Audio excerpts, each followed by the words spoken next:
நாளை அரசு பணியாளர்களுக்கு வணக்கம். இந்த காணொலியில் நாம் என்ன பார்க்க போகிறோம்னா, ரா ரா அப்படிங்கிற ஒலி வேறுபாடு அறிந்து அதற்கான சரியான பொருளை கண்டறிதல்.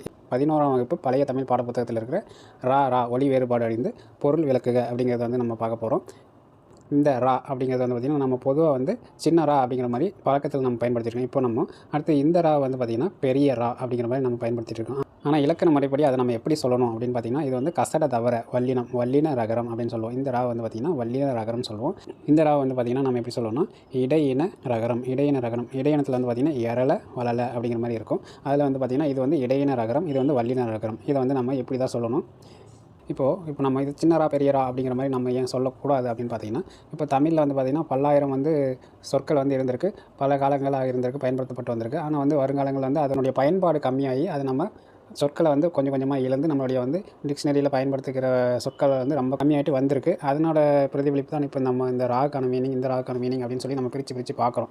இப்போ இந்த சொற்கள் நமக்கு சிங்கத்துக்கு அரிங்கிறத பயன்படுத்தியிருந்தோம்னா நம்ம இங்கே படித்து தெரிஞ்சுக்க தேவையில்லை. அரினாவே நமக்கு சிங்கன்னு தெரிஞ்சிருக்கும். சொற்களை நம்ம பயன்பாட்டில் கொண்டு வந்தோம்னா நம்மளுடைய மொழி செழுமையாக இருக்கும், வளமையாக இருக்கும். அதனால் நம்ம பயன்படுத்தும் போது பார்த்திங்கன்னா எப்பயுமே இந்த மாதிரி ஷார்ட்கட்டாக இந்த காலத்துக்கு ஏற்ற மாதிரி குறுக்கிட்டு வரக்கூடாது. அதை நம்ம இருக்கிறத முழுமையாக பயன்படுத்திக்கணும். புதிய வார்த்தைகள், அதாவது ஏற்கனவே இருக்கிற பழைய வார்த்தைகள் தெரிஞ்சு கூட இன்னும் கொஞ்சம் கூட நம்ம வளப்படுத்தி தமிழை இன்னும் நம்ம வளப்படுத்தணும். இப்போ என்னென்னா ஒரு மொழி பார்த்திங்கன்னா அடுத்த தலைமுறைக்கு கடத்தணும், அடுத்து பல்லாயிரம் ஆண்டுகளுக்கு கடத்தணும் அப்படின்னு சொல்லி பார்த்திங்கன்னா அந்த மொழி பார்த்திங்கன்னா ஆட்சி மொழியாக இருக்கணும், பயிற்சி மொழியாக இருக்கணும், பேச்சு மொழியாக இருக்கணும், எழுது மொழியாக இருக்கணும், மக்கள் பயன்படுத்துகிற மொழியாக இருக்கணும். பேச்சு மொழியில் பயன்படுத்தணும், பேசணும், எழுதணும், படிக்க தெரியணும். இந்த மாதிரி அது இல்லாமல் ஆட்சி அதிகாரத்தில் இருக்கணும். இப்போ நீதிமன்றங்கள் இருக்கணும். இப்போ அனைத்து விதமான அலுவலகங்களில் தமிழ் மொழி இருக்கணும். தமிழில் தான் அரசாணை வெளியிடணும். அதை தமிழில் தான் முழுமையாக பயன்படுத்தணும். அந்த பயன்படுத்துகிற சொற்கள் எல்லாமே தமிழில் இருக்கணும். அப்படி இருந்தால் தமிழ் மொழி பல்லாயிரம் ஆண்டுகள் பின்னாடி வரைக்கும் கடந்து செல்லும். இப்போ நாமளே பாருங்கள், இந்த ரா சின்னரான்னு சொல்லிட்டு எளிமையாக நம்ம படிச்சுட்டு போயிடலாம். இப்போ நம்ம சொல்கிறதுக்கு எளிமையாக இருக்குது. ஆனால் பார்த்திங்கன்னா இது நம்ம இப்படியே சின்னரான்னு சொல்லும் போது பார்த்திங்கன்னா வல்லின ரகரம், அடுத்தது பார்த்திங்கன்னா இடையின ரகரம் அப்படின்னு நம்ம சொல்கிறது போக்குகள் குறைந்து கடைசியில் இது சின்னரா அப்படிங்கிற மாதிரி நம்ம ஞாபகம் வச்சுக்கணும். ஆனால் சரியானது பார்த்திங்கன்னா இது இடையின ரகரம், இது வல்லின ரகரம் அப்படிங்கிறத நம்ம சொல்லணும். அதுக்கு மேலே நம்ம எப்படி உபயோகப்படுத்தணும்னா வல்லின ரகரம் மட்டும் தான் யூஸ் பண்ணணும். இதை பார்த்திங்கன்னா இடையின ரகரம் தான் நம்ம பயன்படுத்தணும். இப்போ நம்ம பழைய 11ஆம் வகுப்பு தமிழ் பாடப்புத்தகத்தில் இருக்கிற ரா ரா ஒலி வேறுபாடு அறிந்து அதற்கான பொருளை கண்டறிதல், அதை நம்ம பார்க்கலாம். இதில் பார்த்திங்கன்னா அரி அரி அப்படிங்கிற மாதிரி கொடுத்துருக்காங்க. இதில் பார்த்திங்கன்னா இடையின ரகரத்தில் வர அரி அப்படிங்கிறது பார்த்திங்கன்னா திருமால். இப்போ அரியும் சிவனும் ஒன்று அப்படிங்கிற ஒரு சொற்றொடர் இருக்குது. அதில் சிவன் தான் நமக்கு தெரியும். அரிங்கிறது பார்த்திங்கன்னா திருமால், விஷ்ணு அல்லது விஷ்ணு அப்படிங்கிற மாதிரி வரும். அந்த சொற்றொடரில் வரது பார்த்திங்கன்னா திருமால் அப்படிங்கிறது நமக்கு பொருந்தும். அந்த சொற்றொடர் நமக்கு தெரிஞ்சதுன்னா, ஞாபகம் இருந்ததுன்னா நமக்கு இது திருமால் அல்லது விஷ்ணு அப்படிங்கிறது நமக்கு எளிமையாக தெரியும். அடுத்து பார்த்திங்கன்னா அரிக்கு பார்த்திங்கன்னா சிங்கம். இப்போ நமக்கு எந்திரன் படத்தில் ஒரு பாட்டு வரும், அரிமா அரிமா நானும் ஆயிரம் அரிமா அப்படிங்கிற மாதிரி. அரி மா அப்படின்னா அதை பிரித்தோம்னா அரிங்கிறது பார்த்திங்கன்னா சிங்கம்னு பொருள் வரும். மாங்கிறது விலங்கு. நான் ஒரு சிங்கம் விலங்கு அப்படிங்கிற மாதிரி ஒரு பொருள் சொல்லியிருக்காங்க. நான் ஒரு 1000 சிங்கம் போன்றவன் அப்படிங்கிற மாதிரி ஒரு பொருள் சொல்லியிருக்காங்க. அப்போ அரிங்கிறது பார்த்திங்கன்னா சிங்கம் அப்படின்னு ஒரு பொருள் வருது. இதை நம்ம தெரிஞ்சுக்கலாம். அடுத்து பார்த்திங்கன்னா அரிங்கிறதுக்கு பார்த்திங்கன்னா காய்கறிகளை அரி அப்படிங்கிற, அரினா அறிதல், கட் பண்ணுறதுன்னு சொல்லும்போது அது அரி அப்படிங்கிறது எளிமையாக இருக்குது. அரி அப்படின்னா அறிந்து கொள்ளுதல் அப்படிங்கிற பொருள் எளிமையாக இருக்குது. இது நம்ம ஏற்கனவே பயன்படுத்தியதான். அரினா அறிந்து கொள்ளுதல். அடுத்தது போகலாம். அலரி அலரி அப்படிங்கிறதுக்கு பார்த்திங்கன்னா இது இடையின ரகரத்துக்கு அலரி அலரிப்பூ. இது நம்ம ஏற்கனவே பூக்களின் வகைகள் நம்ம ஏற்கனவே கேள்விப்பட்டிருக்கோம். அலரிப்பூ அப்படின்னு நமக்கு பயன்பாட்டிலே நமக்கு இருக்குது. அலரிப்பூ அதுக்கு பார்த்திங்கன்னா இடையின ரகரம் வரணும். அடுத்து பார்த்திங்கன்னா இந்த வல்லின ரகரம் அலரி அப்படிங்கிறது அழுது அப்படின்னு பொருள் வருது. இப்போ ஒரு குழந்தை அழுகிறது அப்படின்னா குழந்தை அலறுது அப்படின்னு சொல்லுவோம்ல, அது அலறுது அப்படிங்கிற மாதிரி அது அலரி அப்படின்னு சொல்லியிருக்காங்க. அலரினா அழுது அப்படின்னு பொருள். இரத்தல் இரத்தல் அப்படின்னு சொல்கிறாங்க. இதில் பார்த்திங்கன்னா இடையின ரகரம். இடையின ரகரத்துக்கு பார்த்திங்கன்னா இரத்தல் அப்படின்னா பிச்சை எடுத்தல் பொருள். இப்போ பிச்சை எடுத்தல்கிறது பார்த்திங்கன்னா இரத்தல் அப்படின்னு பொருள். ஏற்கனவே நமக்கு ஓரளவுக்கு தெரிஞ்சவங்க தெரிஞ்சுக்கலாம், தெரியாதவங்க கட்டாயமாக தெரிஞ்சுங்க. இரத்தல் அப்படின்னா பிச்சை எடுத்தல் அப்படின்னு பொருள். இந்த இரத்தல் பார்த்திங்கன்னா அதாவது வல்லின ரகரத்தில் வர இரத்தல் ராகிறது பார்த்திங்கன்னா சாதல், செத்து போகிறது அப்படின்னு பொருள். இது நம்ம ஏற்கனவே நம்ம பல இடங்கள் நம்ம கேள்விப்பட்டிருக்கோம், பயன்படுத்தியிருக்கோம். அப்படிங்கும்போது இரத்தல்னா செத்து போகிறது, சாதல். இந்த இடையின ரகரம் அப்படின்னு பார்த்திங்கன்னா பிச்சை எடுத்தல் அப்படின்னு பொருள். இது நம்ம தெரியாதவங்க கட்டாயமாக தெரிஞ்சுங்க. அடுத்து பார்த்திங்கன்னா இடையின ரகரத்தில் வர உறவு. உறவுனா வலிமை வலிமை. அடுத்தது இந்த உறவுனா நமக்கு தெரியும் சுற்றுப்புறம், சுற்றம் அப்படிங்கிற மாதிரி. நம்ம சொந்தக்காரங்க உறவுக்காரங்கன்னு சொல்லுவாங்க. அந்த மாதிரி உறவுனா சுற்றம் அப்படின்னு பொருள். இதுக்கு ஒரு சின்ன ஷார்ட்கட் மாதிரி ஞாபகம் வச்சுங்க. உறவுகளோடு இருந்தால் தான் நம்ம வலிமையாக இருக்கலாம் அப்படிங்கிற மாதிரி ஞாபகம் வச்சுங்க. உறவுகளோடு இருந்தால் தான் வலிமையாக இருக்கலாம். இப்போ இந்த உறவுக்கு சுற்றம்ங்கிறது எளிமையாக நமக்கு தெரியும். அந்த உறவுகளோடு இருந்தால் வலிமையாக்கலாம் அப்படிங்கும்போது வலிமை அப்படிங்கிற மாதிரி இந்த இடையின ரகரத்துக்கு வந்து பார்த்திங்கன்னா வலிமை அப்படின்னு நீங்கள் ஷார்ட்கட்டை ஞாபகம் வச்சிங்க. உரை இதுக்கு வந்து பார்த்திங்கன்னா இடையின ரகரத்துக்கு வந்து பார்த்திங்கன்னா சொல். இப்போ திருக்குறளுக்கு உரை எழுதினார் அப்படின்னு சொல்கிறோம், சிலப்பதிகாரத்துக்கு உரை எழுதினான்னு சொல்கிறோம். அப்போ உரை அப்படிங்கிறதுக்கு வந்து பார்த்திங்கன்னா ஒரு விளக்க உரை அப்படிங்கிற மாதிரி சொல்லுவோம்ல, விளக்க சொல் அப்படிங்கிற மாதிரி, விளக்க உரை அப்படிங்கிற மாதிரி விளக்க சொல் எழுதிக்கும். உரைனா வந்து சொல் அப்படிங்கிறது வந்து பார்த்திங்கன்னா மீனிங்கில் வருது. உரைனா சொல் அப்படிங்கிறது தான் சரியானது. அடுத்தது இந்த உரை அப்படின்னு பார்த்திங்கன்னா தலையணை உரை அப்படின்னு சொல்லியிருக்காங்க. இது வந்து பார்த்திங்கன்னா ஒரு பொருள் மேலே வந்து போடுற உரை அப்படிங்கிற பொருள் வருது. இப்போ வாளின் உரை, இப்போ வந்து கத்தி எடுக்கிறாங்க, அது வந்து உரையில் வந்து இருக்குது அப்படிங்கிற மாதிரி அந்த உரை அப்படிங்கிற மாதிரி தலையணை உரைனா வந்து ஒரு பொருள் மேலே இருக்கிற வந்து உரை அப்படிங்கிற மாதிரி ஒரு பொருள் வருது. இது எளிமையாக தான் இருக்குது. அடுத்தது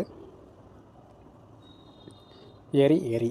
இதில் இடையின ராவில் வர எரி அப்படிங்கிறது வந்து பார்த்திங்கன்னா எரிதல் அப்படிங்கிற பொருள் வருது. அப்படின்னா தீ அப்படிங்கிற பொருள் வந்து எளிமையாக இருக்குது.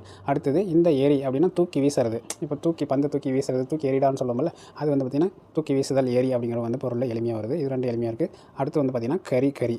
இப்போது இதில் வந்து பார்த்திங்கன்னா எளிமையாக நான் சொல்கிறேன் பாருங்கள். இப்போது இந்த வல்லின ரகத்தில் வர கறி அப்படிங்கிறது வந்து பார்த்திங்கன்னா காய்கறி அப்படின்னு ஒரு பொருள் எளிமையாக இருக்குது. இதுலேயே வந்து வருது கறி அப்படிங்கிறதுனால இது நமக்கு எளிமையாக இருக்குது. அடுத்து வந்து பார்த்திங்கன்னா மிளகுங்கிறது வந்து பார்த்திங்கன்னா ரொம்ப முக்கியமானது. இப்போ கறி மிளகு. இப்போது பண்டைய காலத்தில் வந்து தமிழர்கள் வந்து மிளகுக்கு ஈடாக வந்து பொண்ணை வந்து தங்கத்தை வந்து வாணிகம் செய்தார்கள் அப்படிங்கிற மாதிரி நம்ம கேள்விப்பட்டிருப்போம். நம்மளுடைய சங்ககால இலக்கிய நூல்கள் வந்து சொல்லியிருக்காங்க. இப்போ அந்த சங்ககால நூல்கள் வந்து கறி அப்படிங்கிறத மென்ஷன் பண்ணியிருப்பாங்க. கறி அப்படிங்கிறது வந்து பார்த்திங்கன்னா மிளகு. இப்போ நீங்கள் எப்படி ஞாபகம் வச்சுக்கலாம்னா, கறி அப்படிங்கிறது வந்து பார்த்திங்கன்னா கருப்பு கலரில் இருக்கும். எரிஞ்சு போய் கருப்பு கலரில் இருக்குன்னு ஞாபகம் வச்சுங்க. அந்த மிளகு வந்து பார்த்திங்கன்னா கருப்பு கலராக இருக்குது. அது வந்து பார்த்திங்கன்னா மிளகு கறி அப்படிங்கிற மாதிரி ஞாபகம் வச்சுங்க. அடுத்து வந்து பார்த்திங்கன்னா கறினா வந்து யானை. கறினா வந்து யானை.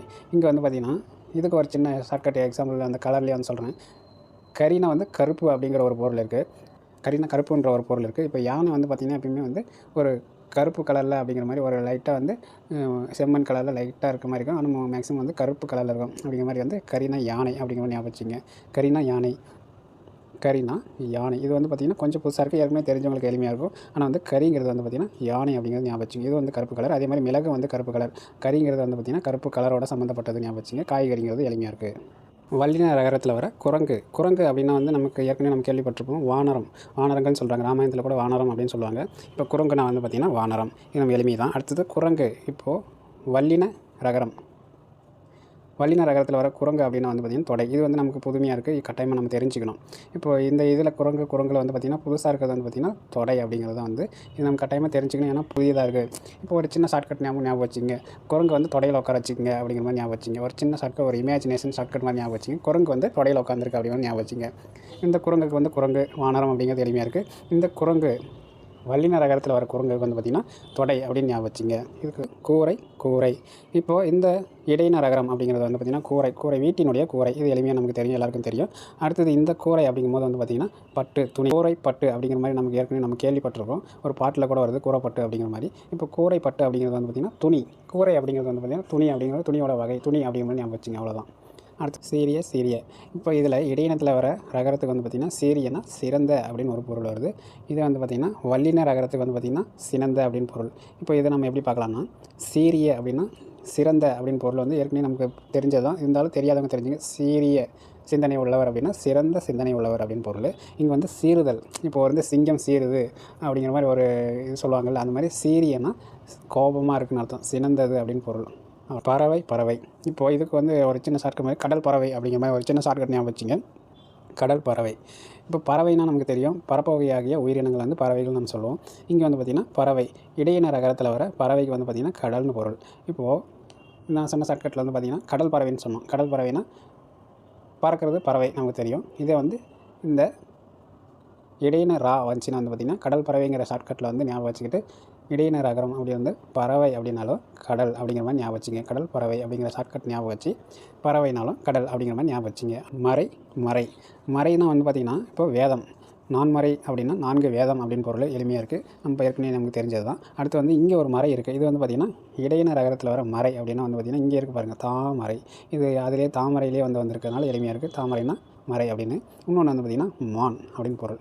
இப்போ இதை நம்ம எப்படி ஞாபகம் வச்சுக்கிறது? மான் அப்படிங்கிறதுக்கு மறைனா மான் எப்பவுமே மறைஞ்சி தான் இருக்கும், ஒளிஞ்சிட்ருக்கு அப்படின்னு சொல்லும்போது அந்த மறை வரணும். அந்த மறைனால் இந்த ரா வந்து வரணும். மறை அப்படின்னு சொல்லி பார்த்திங்கன்னா இதுக்கு வந்து மான் அப்படிங்கிற ஞாபகம் வச்சுங்க. இப்போ சும்மா ஒரு எக்ஸாம்பிளுக்கு தான் நான் சொல்கிறேன், ஞாபகம் வச்சுக்கிறது.